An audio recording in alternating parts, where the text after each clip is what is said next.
For decades, the gates of Garden Lodge remained closed. Behind high brick walls wrapped in ivy, tucked away in one of the quietest corners of Kensington, stood the private world of a man who once commanded entire continents with a single note. The world knew him as the voice that shattered stadium ceilings, the strutting figure in a yellow military jacket, the crown-wearing showman who dared audiences to sing louder. But inside that house, behind those doors, lived someone else. When the public was finally allowed to step inside Freddie Mercury's London home for the first time, they expected spectacle. Gold records, glittering costumes, theatrical excess frozen in time. They were not prepared for the silence. They were not prepared for the tenderness. And they were certainly not prepared for the evidence of a life that had been far more fragile, more deliberate, and more intimate than the myth ever allowed. Because what they found inside Garden Lodge didn't just shock the world. It changed the way the world remembered him. For most of his life, Freddie built his public persona like armor. Born Farrokh Bulsara in Zanzibar, raised between cultures, religions, and continents, he understood early what it meant to feel different. Outsider, immigrant, misfit. When he arrived in Britain as a teenager, he began reshaping himself piece by piece. A new name, a sharper look, a bigger voice. By the time Queen exploded onto the global stage, Freddie wasn't just performing music. He was performing identity, masculine and feminine, dominant and delicate, regal and ridiculous. He blurred lines with confidence that felt almost supernatural. On stage, he was unstoppable. Off stage, he was careful. Garden Lodge was where that careful man lived. Purchased in 1980, the Georgian-style house became more than an address. It became sanctuary, a fortress of red brick and discretion where the outside world, press speculation, tabloid cruelty, industry politics, couldn't reach him. For more than 3 decades after his death in 1991, the home remained sealed, preserved almost exactly as he left it by the woman he once called the love of his life, Mary Austin. Nothing moved, nothing was disturbed, until 2023, when it was announced that his possessions would be exhibited and auctioned through Sotheby's. Fans across the globe felt something shift. Excitement, anxiety, grief, curiosity. What would they find? The answer turned out to be something far more personal than anyone imagined. The first shock was not grandeur. It was restraint. Visitors stepping into the recreated rooms expected chaos, a rock star's palace of excess. Instead, they found symmetry, balance, thoughtful placement, soft lighting, silk screens dividing spaces with quiet elegance. Freddie had been obsessed with Japanese art, not casually interested. Obsessed. His home contained hundreds of carefully curated pieces, woodblock prints, delicate lacquerware, antique kimonos, porcelain vessels, carved Netsuke figures so small they fit in the palm of a hand, yet carried centuries of history. Experts were stunned. This wasn't impulsive celebrity spending. It was scholarly, intentional. He knew provenance. He studied artists. He understood craftsmanship. Walking through those rooms felt less like entering a rock legend's mansion and more like drifting through a private Kyoto gallery. It revealed something startling. The loudest man in rock craved quiet beauty. Then there were the cats. To outsiders, Freddie's devotion to his cats had always seemed eccentric, even humorous. But inside Garden Lodge, it became clear that it was something deeper. There were framed portraits of Delilah, Miko, Goliath, Romeo, Lily. Custom dishes painted with their names. Tiny garments. Birthday cards he had written to them himself. One wall was devoted entirely to photographs of them lounging on antique furniture, sleeping in silk cushions, perched near his piano. During his final years, when illness narrowed his world and public appearances became rare, the cats remained constant. Loyal, uncomplicated, present. The song Delilah from Queen's final studio album was an irony. It was devotion. In those small feline shrines, visitors saw not eccentricity, but loneliness and love. But it was the paper that silenced rooms. Handwritten lyrics to Bohemian Rhapsody, scattered across notepaper in dramatic cursive. Drafts crossed out. Phrases rearranged. Experiments abandoned. One early line, "Mama, there's a war outside," never made it into the final song. Even legends revise. Nearby sat pages from "We Are the Champions, Don't Stop Me Now," entire anthems reduced to ink and hesitation. The myth of effortless genius fractured gently under glass cases. In its place stood a man working, doubting, trying again. And then came something few expected.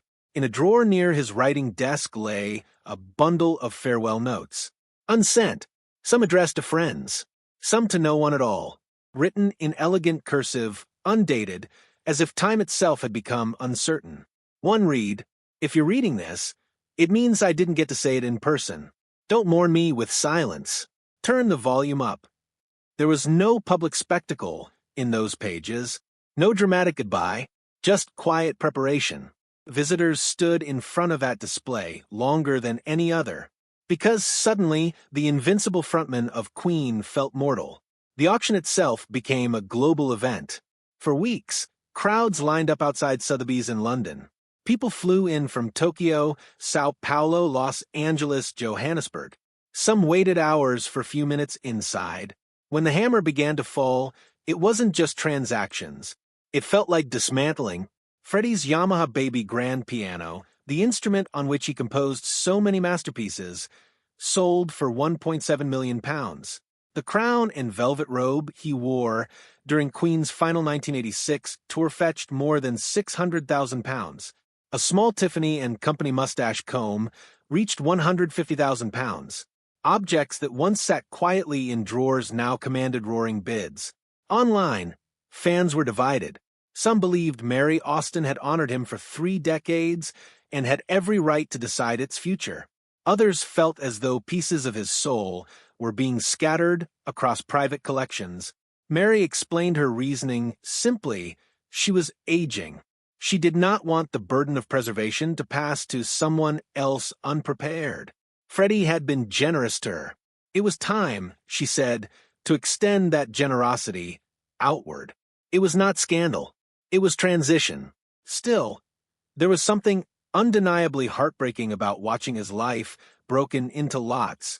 A teacup here, a silk kimono there, a handwritten shopping list. Context dissolved, but something else happened too. The myth evolved. Among the items were subtle traces of his layered identity. Born into a Parsi family, raised between Zanzibar and India before settling in England. A queer man navigating the height of the AIDS crisis in the 1980s. A performer in a predominantly white, male industry. His home told that story quietly. Persian rugs lay beneath Japanese prints. Hindu figurines shared space with Art Deco glass. East met West in careful harmony. Freddie had built a universe where every part of himself could coexist. On stage, he blurred masculinity and femininity with deliberate flamboyance. Off-stage, photographs revealed tenderness. Private albums contained candid images of lovers at a time when such openness could invite danger. He was never formally out in the modern sense, yet he never apologized either. When he died in 1991, one day after publicly announcing he had AIDS, it was more than celebrity loss.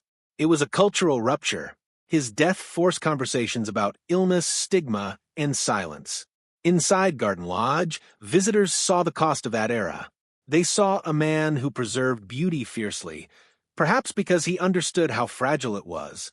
And then there were the ordinary details: a notebook with daily reminders, call Mum, order flowers, pick up Japanese print, well-worn slippers near his bedside, a recipe written in his handwriting, a birthday card from longtime partner Jim Hutton that read simply, "To my love, forever."